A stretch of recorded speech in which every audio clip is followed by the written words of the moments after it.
नमस्कार, मैं रवीश कुमार। चुनाव आयोग प्रेस कॉन्फ्रेंस करेगा। 17 अगस्त रविवार की दोपहर प्रेस कॉन्फ्रेंस की सूचना आई है। रविवार को ही बिहार के सासाराम से राहुल गांधी की वोट अधिकार यात्रा शुरू हो रही है। दोपहर के वक्त राहुल गांधी सासाराम में सभा करेंगे और फिर उसके बाद 4 बजे के आसपास उनकी यात्रा शुरू होगी। 3 बजे दिल्ली में चुनाव आयोग की प्रेस कॉन्फ्रेंस होगी।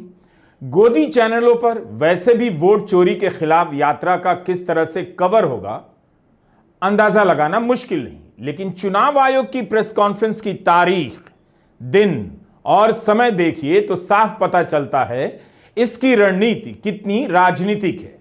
जिस समय राहुल गांधी रैली या यात्रा कर रहे होंगे उसी समय गोदी चैनलों पर चुनाव आयोग की प्रेस कॉन्फ्रेंस का सीधा प्रसारण होगा और आयोग के दावे चलने लगेंगे और बहस की दिशा कहीं और चली जाएगी। सवाल है कि चुनाव आयोग की यह press conference SIR, Rahul Gandhi के आरोपों का जवाब देने की नीयत से बुलाई गई है या वोट चोरी के आरोपों को टीवी से गायब करने की रणनीति को ध्यान में रखकर बुलाई गई है। जब से बिहार में एसआईआर शुरू हुआ है जून 25 से, तब से चुनाव आयोग की प्रेस कॉन्फ्रेंस की मांग हो रही है मगर नहीं हुई। ऐसे में क्यों ना आयोग की प्रेस कॉन्फ्रेंस की तारीख को राजनीतिक नजर से देखा जाए। बिहार के सासाराम से वोट अधिकार यात्रा की घोषणा 7 अगस्त के दिन हो गई थी, लेकिन शिबू सोरेन के निधन के कारण टल गई। 8 अगस्त को बेंगलुरु में वोट अधिकार रैली हुई, तब भी चुनाव आयोग ने कोई प्रेस कॉन्फ्रेंस नहीं की। 17 अगस्त से 1 सितंबर तक 16 दिनों की यात्रा पर राहुल गांधी निकल रहे हैं और चुनाव आयोग उसी दिन प्रेस कॉन्फ्रेंस का ऐलान करता है। क्या यह नया संयोग है या कोई पुराना ही प्रयोग है? तो चुनाव आयोग का जवाब कितना आयोग के अनुसार होगा और कितना राजनीति के अनुसार, रविवार 17 अगस्त को आपको जानने का मौका मिलेगा। हम आपको बता दें, अगर ज्ञानेश कुमार मुख्य चुनाव आयुक्त प्रेस कॉन्फ्रेंस में आएंगे तो यह उनकी पहली प्रेस कॉन्फ्रेंस होगी। 19 फरवरी 2025 को मुख्य चुनाव आयुक्त बने थे। क्या मुख्य चुनाव आयुक्त ज्ञानेश कुमार प्रेस कॉन्फ्रेंस में आएंगे तो क्या वे इस प्रेस कॉन्फ्रेंस में वह आवेदन दिखाएंगे कि किस राजनीतिक दल ने उनसे लिखकर एसआईआर की मांग की थी? बिहार में चुनाव से पहले एसआईआर क्यों कर रहे हैं? चंद्रबाबू नायडू ने चुनाव आयोग को सुझाव दिया है कि जहां भी चुनाव हो वहां 6 महीना या 1 साल पहले एसआईआर ना हो। इस पर उनका क्या कहना है? क्या उन्होंने नायडू का सुझाव रिजेक्ट कर दिया है? मुझे पता नहीं यह सब सवाल पूछे जाएंगे या नहीं। सवाल तो यह भी पूछा जाना चाहिए कि बिहार में एसआईआर की घोषणा 24 जून को एक प्रेस नोट से क्यों की गई? इतने बड़े अभियान की घोषणा प्रेस नोट से की जाती है। 8 करोड़ वोटर से जुड़ा मामला है, प्रेस कॉन्फ्रेंस से क्यों नहीं इसकी घोषणा की गई? उम्मीद है मुख्य चुनाव आयुक्त प्रेस कॉन्फ्रेंस नहीं करने की भी वजहें बताएंगे। एसआईआर को लेकर कितनी रिपोर्ट आई, क्या उन सवालों के भी जवाब क्रमवार दिए जाएंगे या प्रेस कॉन्फ्रेंस में अपने हिसाब से दावे होंगे? चुनाव आयुक्त की नियुक्ति और उनकी नौकरी की शर्तों को लेकर संविधान में पर्याप्त सुरक्षा दी गई है कि उनके कार्यकाल के दौरान कोई बदलाव नहीं कर सकता। यह इसलिए है ताकि चुनाव आयुक्त बिना किसी दबाव के काम कर सकें। लेकिन 1.5 महीने तक क्यों चुप रहे? उन्हें किस बात का डर रहा या फिर विपक्ष की बात सही है कि आयोग के बर्ताव में अहंकार दिखाई देने लगा है? देखिए रवि जी, आज प्रेस कॉन्फ्रेंस की सूचना मिली है कि माननीय चुनाव आयोग कल प्रेस कॉन्फ्रेंस करेगा। मतलब इसे इंतजार क्यों करना था माननीय सर्वोच्च न्यायालय के बावजूद 2 बार के आग्रह के हठधर्मिता दिखाना, और तब जब स्पेसिफिक दिशा निर्देश बीते दिनों दिया गया है तब संभवतः इन्हें ख्याल है। इनफैक्ट अब मैं समझता हूँ एक तरह का जो बार बार हम लोगों ने देखा अहंकार हावी सा हो चुका है, और कोई भी संस्था, खास करके चुनाव आयोग जो लोकतंत्र के लिए एक प्रहरी की भूमिका निभाती है, उसकी कार्यशैली में अहंकार नहीं आना चाहिए, उसको सुनने आना चाहिए। अभी भी जब माननीय सर्वोच्च न्यायालय ने दिशा निर्देश दिए तो हमारी उम्मीद होगी कि विपक्ष के नेता अगर कोई आपसे आपत्ति दर्ज करते हैं, शिकायत आपके पास ले जाते हैं तो उसका समाधान करिए, बातचीत करिए, मिसलीडिंग का तबका ना लगा दे। दूसरी चीज जो मैं मानता हूं कि अभी भी जो प्रेस टाइमलाइन है इस पूरे मसले पे, उसमें आपको थोड़ी फ्लेक्सिबिलिटी लानी होगी, खास करके वैसे लोग जो बिहार से बाहर पलायन करके रह रहे हैं लेकिन वोटर बिहार के हैं। अब इस विंडो में मैं समझता हूं कि अगर आप थोड़ा फ्लेक्सिबल नहीं होंगे, और वो आप कैसे होंगे, आपका उद्देश्य होना चाहिए मैक्सिमम इंक्लूजन। एक्सक्लूजन आपका उद्देश्य सा दिख रहा था बीते दिनों। उम्मीद है इस कार्यशैली में बदलाव होगा। और हां, लेवल प्लेइंग फील्ड आपका एक दूसरा मैंडेट है, बहुत महत्वपूर्ण मैंडेट है, जिसका क्षरण, जिसको खत्म होते हुए हमने बीते वर्षों में देखा है, वो रिस्टोर करिए। उसके लिए आप कल क्या संदेश देते हैं? पूरा जुलाई गुजर गया, आधा अगस्त बीत गया, मगर आयोग ने एक भी प्रेस कॉन्फ्रेंस नहीं की। विपक्ष के 300 सांसदों ने आयोग के मुख्यालय तक मार्च का आयोजन किया, मार्च नहीं करने दिया गया, उन्हें हिरासत में ले लिया गया। तब भी चुनाव आयोग ने प्रेस कॉन्फ्रेंस नहीं की। 17 अगस्त को ही चुनाव आयोग प्रेस कॉन्फ्रेंस कर रहा है। अच्छी बात है, चुनाव आयोग यह नहीं कह सकता कि मामला कोर्ट में था इसलिए प्रेस कॉन्फ्रेंस नहीं कर रहे थे। राहुल गांधी से लेकर योगेंद्र यादव के ट्विटर पोस्ट पर मिसलीडिंग का ठप्पा तो लगा रहे थे, जिला निर्वाचन अधिकारी सही खबरों को भी नकार तो रहे थे, अजीत अंजुम के खिलाफ शिकायत की भी खबरें आई। ठप्पा ही लगाना था मिसलीडिंग का तो अनुराग ठाकुर के उस दावे पर भी लगा देते कि 5 लोकसभा और 1 विधानसभा में वोटों की चोरी हुई है। अगर चुनाव आयोग यह सब कर रहा था तो कोर्ट में मामला चलते हुए भी प्रेस कॉन्फ्रेंस कर सकता था। लेकिन जैसे जैसे सवालों की संख्या बढ़ती गई, आयोग की चुप्पी पसरती गई। इसलिए यह बहाना नहीं चलेगा कि मामला कोर्ट में था इसलिए प्रेस कॉन्फ्रेंस नहीं कर रहे थे। अनेक प्रमाण दिए जा सकते हैं कि इसी दौरान चुनाव आयोग अलग अलग तरीके से बोल रहा था, विपक्ष के दावों का खंडन कर रहा था, सूत्रों के जरिए बोल रहा था। तो प्रेस कॉन्फ्रेंस क्यों नहीं कर सकता था? उम्मीद है मुख्य चुनाव आयुक्त ज्ञानेश कुमार 17 अगस्त की दोपहर देश को बताएंगे कि चुनाव आयोग का यह सूत्र कौन है। इलेक्शन कमीशन की तरफ से, सूत्रों की तरफ से ये कहा गया है। सूत्र या ज्ञानेश? नहीं, ज्ञानेश जी ने नहीं। ज्ञानेश गुप्ता ने नहीं बोला। नहीं, ये कहा गया है कि आप, अब ये सूत्र कौन है पहले तो उसका नाम बताइए। ये कहा जा रहा है कि आप लाखों जो एजेंट बनते हैं, जो जब चुनाव की प्रक्रिया होती है, जो टीचर्स, आंगनबाड़ी, उनकी इंटेग्रिटी पर भी आप सवाल उठा रहे हैं। आप देखिए अब उनके पीछे छिपेंगे। भाई चुनाव कराने की जिम्मेदारी किसकी है? ज्ञानेश गुप्ता जी की है, उनके सोर्सेज की नहीं है, उनकी खुद की है।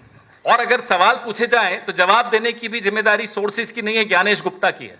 अब जब सवाल पूछे गए, ना केवल कांग्रेस द्वारा पूछे गए, भाजपा ने भी पूछ डाले। ज्ञानेश गुप्ता जी को इतनी हिम्मत नहीं हुई कि एक प्रेम पत्र अनुराग ठाकुर जी को भी भेज देते, हमें तो तुरंत भेज दिया था। लव लेटर तुरंत आया, राहुल जी की प्रेस कॉन्फ्रेंस चल रही थी, आप में से कोई सवाल पूछ रहा था, अचानक आपका सवाल भी बदल गया कि साहब लव लेटर आया है। तो ये लव लेटर क्या सिर्फ कांग्रेस के लिए है, बीजेपी के लिए नहीं है? मुख्य चुनाव आयुक्त के साथ दोनों चुनाव आयुक्त विवेक जोशी और सुखबीर सिंह संधू भी प्रेस कॉन्फ्रेंस में होंगे। उम्मीद है प्रेस कॉन्फ्रेंस में सवाल इस तरह से पूछे जाएंगे कि पता चले कि पत्रकारों ने मुख्य सवाल रखे हैं। गोदी मीडिया के इस दौर में आप यह भी देख सकेंगे कि चुनाव आयोग की प्रेस कॉन्फ्रेंस में क्या सवाल पूछे जाते हैं, क्या नहीं पूछे जाते हैं। चुनाव आयोग को संविधान ने इसीलिए तो स्वायत्त बनाया है। क्या चुनाव आयोग में हिम्मत है कि वह बिहार में एसआईआर को जमीन से करने वाले पत्रकारों को भी प्रेस कॉन्फ्रेंस में बुलाए और उन्हें प्रश्न पूछने का पर्याप्त मौका दिया जाए? चुनाव आयोग को आधिकारिक रूप से ऐलान करना चाहिए कि ऐसे पत्रकार जरूर आए जो बिहार कवर करने गए थे, यूट्यूबर भी आए जिन्होंने बिहार में एसआईआर को कवर किया है। क्या आयोग ऐसा कर पाएगा? हम सभी जानते हैं कि अजीत अंजुम ने यूट्यूब पर इस मुद्दे को कितना कवर किया। क्या अजीत अंजुम को चुनाव आयोग बुलाएगा? न्यूज लॉन्ड्री की सुमेधा मित्तल ने कई रिपोर्ट की। पूनम अग्रवाल चुनाव आयोग के नियमों और उसके आदेशों को ठीक से जानती पड़ती रही हैं। क्या उन्हें बुलाने की हिम्मत आयोग कर पाएगा? रिपोर्टर्स कलेक्टिव की आयुषी कार, हर्षिता मनवानी, गायत्री सप्रू को सवाल पूछने का मौका मिलेगा? इंडियन एक्सप्रेस की दामिनी नाथ और संतोष सिंह को मौका मिलेगा। यूट्यूबर स्वराज टाइम्स के संतोष सिंह को भी बुलाया जाएगा। भास्कर के उन संवाददाताओं को भी बुलाया जाएगा जिन्होंने रिपोर्ट छापी है, मगर भास्कर ने अपनी रिपोर्ट में उनके नाम नहीं दिए हैं। इलेक्शन कमीशन से सवाल तो बहुत सारे हैं, लेकिन मैं कुछ सवाल बिहार एसआईआर पर और कुछ सवाल राहुल गांधी द्वारा किए गए प्रेस कॉन्फ्रेंस पर करूंगी।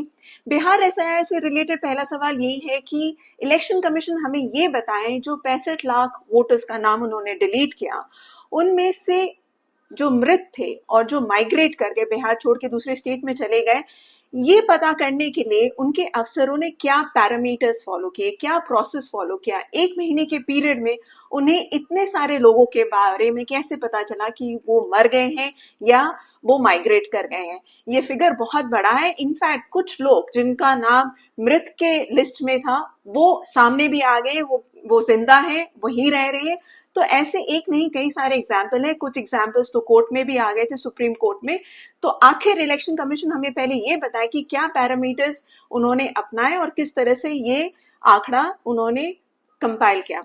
दूसरा सवाल ये है कि ये जो बिहार एसआईआर हो रहा है, ये भारत में पहली बार ऐसा प्रोसेस हो रहा है जहां पर वोटर लिस्ट को पूरा स्क्रैप खत्म कर दिया जा रहा है और अफ्रेश यानी नई तरीके से बनाया जा रहा है। जहां इलेक्शन कमीशन का ये कहना है कि 2003 में भी इसी तरह का एक रिवीजन जो कि इंटेंसिव इन नेचर था हुआ था 2003 में, और आपका ये भी कहना है, कोर्ट में आपने ये कहा कि वहां पर उस समय भी सिटीजनशिप प्रूफ मांगे गए थे। तो अब आप ये बताएं, पहला कि आपने जब कोर्ट में ये बोला कि सिटीजनशिप प्रूफ जैसे कि बर्थ सर्टिफिकेट और 2-3 डॉक्यूमेंट्स आपने और मेंशन किए मांगे गए थे, तो आपने उस क्लेम के साथ कोर्ट में वो नोटिफिकेशन क्यों नहीं लगाया जो कि इलेक्शन कमीशन ने उस समय जारी किया। दूसरी बात, ये आपके वेबसाइट में भी मौजूद नहीं है। इलेक्शन कमीशन एक ऐसा इंस्टीट्यूशन है जहां पर सारे नोटिफिकेशन, प्रेस रिलीजेस उनके वेबसाइट में मौजूद होते हैं और मिल जाते हैं, लेकिन ये पर्टिकुलर नोटिफिकेशन मौजूद नहीं है। तो क्यों नहीं इलेक्शन कमीशन उस नोटिफिकेशन को पब्लिक कराए, ताकि लोगों में जो जिज्ञासा है ये भी खत्म हो जाए, जो सवाल उठ रहे हैं कि नहीं ऐसा कुछ नहीं मांगा गया था। इनफैक्ट कई लोग बिहार के ही जो लोग उस समय जिंदा थे और इनफैक्ट कई लोग जो बिहार में उस समय रह रहे थे उन्होंने ये पूरा प्रोसेस देखा था, लेकिन उनका भी ये कहना है कि उस समय कुछ भी इस तरह का डॉक्यूमेंट नहीं मांगा गया था जो कि सिटीजनशिप से रिलेटेड था। कुल मिलाकर 4-5 पत्रकार ही हैं जिन्होंने जमीन से एसआईआर को कवर किया है। उनके सवाल बिल्कुल अलग हो सकते हैं। मुख्य चुनाव आयुक्त ज्ञानेश कुमार चाहे तो अजित अंजुम को अलग से इंटरव्यू दे सकते हैं, क्योंकि उनके पास कई सवाल पूछने के लिए होंगे। क्या प्रेस कॉन्फ्रेंस में पत्रकार नॉन रिकमेंडेड की कैटेगरी को लेकर सवाल करेंगे, जो सवाल योगेंद्र यादव ने सुप्रीम कोर्ट में उठाया और जिसका जवाब आयोग ने अपने हलफनामे में नहीं दिया? क्या प्रेस कॉन्फ्रेंस में मुख्य चुनाव आयुक्त नॉन रिकमेंडेड कैटेगरी को लेकर कुछ बोलेंगे? हमने सुप्रीम कोर्ट में पिटीशन डाली, कहा कि कृपया चुनाव आयोग से कहिए कि वो इसका जवाब दे कि क्या ये नॉट रिकमेंडेड बाय बीएलओ नामक कैटेगरी है कि नहीं है, अगर है तो इसका आधार क्या है, और कम से कम हमें संख्या तो बताइए। कायदे से उस व्यक्ति को पता होना चाहिए जिसको नॉट रिकमेंडेड किया गया है। अब तक कोई जवाब नहीं मिला है। समझ लीजिए क्या मतलब है इसका। अब तक हम केवल 65 लाख की बात कर रहे थे, वो 65 लाख तो गए, बच गए 7 करोड़ 24 लाख। इन 7 करोड़ 24 लाख में से भी अगर जो दरभंगा और कैमूर के आंकड़े हमें मिले हैं वो सही हैं, और अगर इसे औसत मान लें, औसत आप 10% पकड़ लीजिए, तब भी बिहार के 72 लाख लोगों के सर पे तलवार लटक रही। प्रशांत भूषण, क्या आयोग इसका जवाब देगा कि बिहार में आवासीय प्रमाण पत्र बनाने के लिए कितने लाख या करोड़ में आवेदन आए हैं, कितने लोगों को आवासीय प्रमाण पत्र मिल गया है और कितनों के बाकी हैं? क्या आवासीय प्रमाण पत्र मिल जाने तक चुनाव आयोग उनका इंतजार करेगा, उन्हें अलग से मौका देगा? क्या आयोग बताएगा कि प्रमाण पत्र के रूप में राशन कार्ड कितने स्वीकार किए गए हैं, कितने बीएलओ ने प्रमाण पत्र की जगह राशन कार्ड को अपलोड किया है? क्या आयोग इसका जवाब देगा कि एक घर में 200 वोटर कैसे मिल गए? क्या आयोग बताएगा कि जब बिहार में एनआरसी नहीं हुई है तो 11 दस्तावेजों की सूची में एनआरसी क्यों है, वन अधिकार प्रमाण पत्र क्यों है, पासपोर्ट क्यों शामिल किया गया, जबकि 5% लोगों के पास भी पासपोर्ट नहीं है। क्या दस्तावेजों की गिनती 11 तक पहुंचाने के लिए इन सबको रखा गया? आप दर्शक भी इन सवालों के साथ तैयार होकर प्रेस कॉन्फ्रेंस देखिएगा। राहुल गांधी यहां जिन वोटर से मिल रहे हैं, उनके नाम मर चुके वोटर की सूची में कैसे आ गए? जिंदा लोगों में मरे हुए, मुर्दा लोगों में जिंदा लोग कैसे मिल जा रहे हैं? आयोग तो पुरानी कमियों को ठीक करने का दावा कर रहा था, लेकिन एसआईआर में हो रहा है उल्टा। जब सुप्रीम कोर्ट में 2 जीवित लोगों को हाजिर किया गया कि इन्हें मरने वालों की सूची में डाला गया है, तो आयोग के वकील ने क्यों कहा कि यह ड्रामा है? 65 लाख वोटर के नाम काटे गए, चुनाव आयोग उनके नामों की सूची क्यों नहीं दे रहा था? क्यों कह रहा था कि सूची बनाने की कानूनी बाध्यता नहीं है? तो क्या रविवार को मुख्य चुनाव आयुक्त बताएंगे कि किस कानून के आधार पर कह रहे थे, और कोर्ट में उनकी यह दलील क्यों नहीं टिक पाई? क्या मुख्य चुनाव आयुक्त इस सवाल का जवाब देंगे कि आधार को स्वीकार करने से इनकार क्यों किया गया? 65 लाख लोगों की तरह बाकियों को आधार नंबर देने का मौका मिलेगा। सुप्रीम कोर्ट में सुनवाई के दौरान चुनाव आयोग के वकील ने चुनाव सुधारों के लिए काम करने वाली विश्वसनीय संस्था एडीआर के बारे में कह दिया कि हम डेटा नहीं दे रहे हैं, क्योंकि एडीआर दिल्ली में बैठकर डेटा माइनिंग करता है, यानी अध्ययन करता है। एडीआर का इतना तिरस्कार क्यों? इसी एडीआर की याचिका थी जिसके आधार पर सुप्रीम कोर्ट ने इलेक्टोरल बॉन्ड को रद्द किया और संविधान के साथ फ्रॉड बताया। क्या पत्रकार इन बातों को लेकर भी सवाल करेंगे? क्या चुनाव आयोग रविवार को बताएगा 65 लाख लोगों को निकालने के पहले कारण और जवाब देने का समय क्यों नहीं दिया गया? आयोग ने नाम हटाने वालों को नोटिस क्यों नहीं दिया? क्या आयोग का यह काम गैर कानूनी नहीं है? चुनाव आयोग ने स्वयं घोषणा की है कि 65 लाख लोगों का नाम जो 2025 जून का इलेक्टोरल रोल था उसमें से हटा दिया गया है, जिसकी सूची वो सुप्रीम कोर्ट के आदेश के मुताबिक मेरे ख्याल में मंगलवार को देने वाले हैं। उसके पहले ही चुनाव आयोग ने अपनी 24 जून की नोटिफिकेशन में कहा है कि जो लोग 2003 1 जनवरी से पहले इलेक्टोरल रोल पे थे वो तो हैं, लेकिन जो उसके बाद थे उनके बारे में नागरिक और मतदाता होने की कोई प्रजम्पशन नहीं है।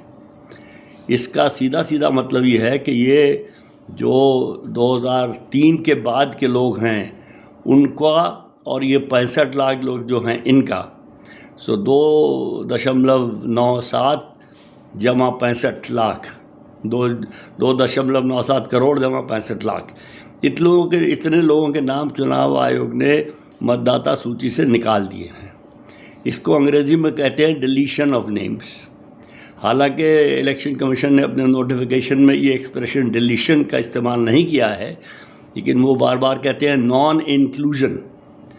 तो वकील अभिषेक मनु सिंघवी ने सुप्रीम कोर्ट में कहा था कि non inclusion is a very delightful word, it means deletion without saying it is deletion. तो डिलीशन ऑफ नेम्स का रजिस्ट्रेशन ऑफ इलेक्टर्स रूल्स 1960 के 21A रूल में बड़ा क्लियर प्रावधान है। उसमें जिसका नाम चुनाव आयोग मतदाता सूची से काटना चाहता है उसको उन्हें नोटिस देना चाहिए लिखित में, और उसको एक पर्सनल अपीयरेंस का मौका मिलना चाहिए।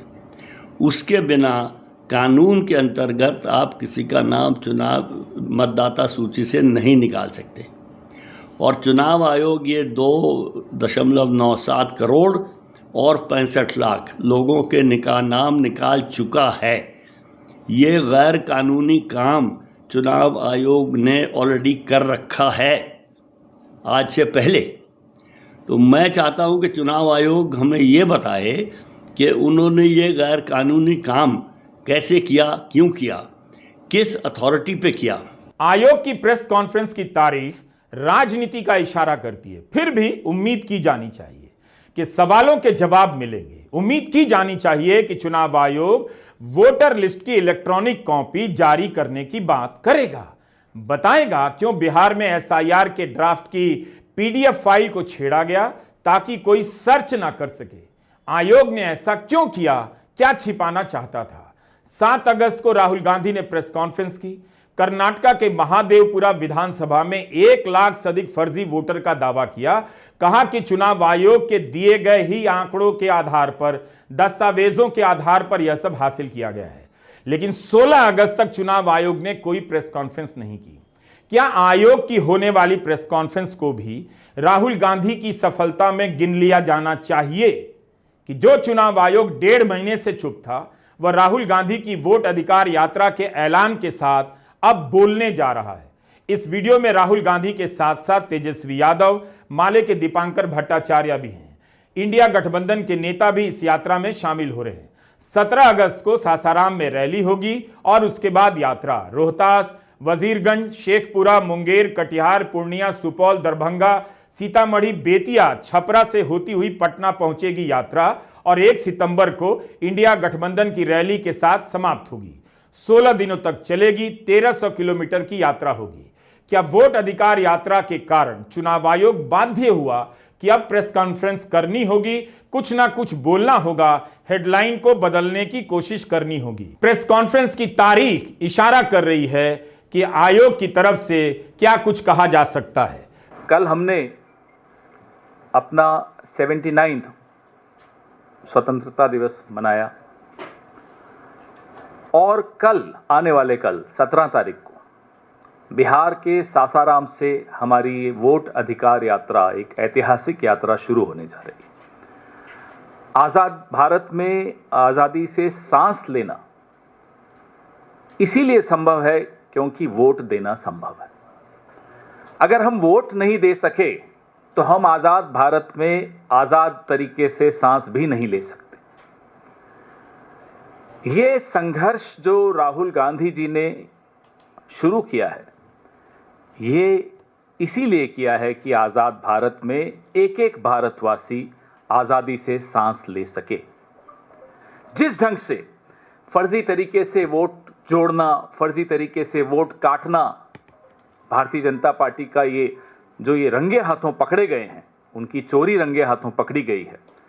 और ख़ास तौर पे बिहार में अगर ये SIR नहीं शुरू किया जाता तो शायद इतना कुछ सामने भी नहीं आता जितना अब सामान्य नागरिक निकाल कर दे रहे हैं।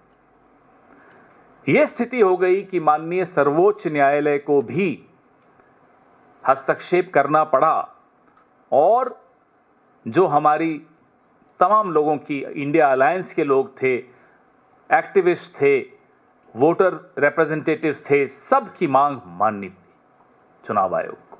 लेकिन माननीय सर्वोच्च न्यायालय के हस्तक्षेप के बाद षड्यंत्र सिर्फ वोट छीनने का नहीं था, षड्यंत्र था हमारे आपकी पहचान छीनने का। दलित, वंचित, शोषित, पीड़ित, अल्पसंख्यक, दिहाड़ी मजदूर, इन सब की पहचान छीनने का। आज आप उनका वोट देने का अधिकार छीनोगे, कल सरकारी योजनाओं में उनकी भागीदारी छीन लोगे, उनको अनाज नहीं मिलेगा, उनको घर नहीं मिलेगा, उनको योजनाओं का लाभ नहीं मिलेगा। ये षड्यंत्र बहुत लंबा चौड़ा षड्यंत्र था।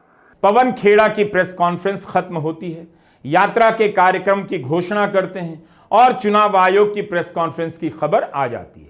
तेजस्वी यादव ने भी अपनी प्रेस कॉन्फ्रेंस में कई बार कहा, मुख्य चुनाव आयुक्त ज्ञानेश कुमार क्यों नहीं प्रेस कॉन्फ्रेंस के जरिए सवालों के जवाब दे रहे हैं।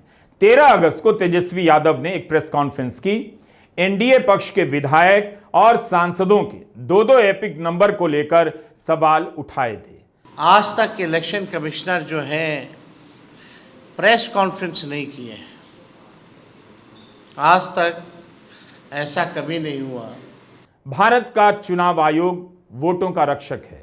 वोटर लिस्ट में इतनी गड़बड़ियों की शिकायतें आई हैं। हरियाणा, महाराष्ट्र, दिल्ली के चुनाव में भी, बिहार में SIR चल रहा है, उसे लेकर तो अनगिनत शिकायतें। क्या मुख्य चुनाव आयुक्त इन चुनावों से जुड़े सवालों का भी जवाब लेकर आ रहे हैं? यही बड़ी बात है कि प्रेस कॉन्फ्रेंस में मुख्य चुनाव आयुक्त ज्ञानेश कुमार आ रहे हैं। नमस्कार, मैं रवीश कुमार।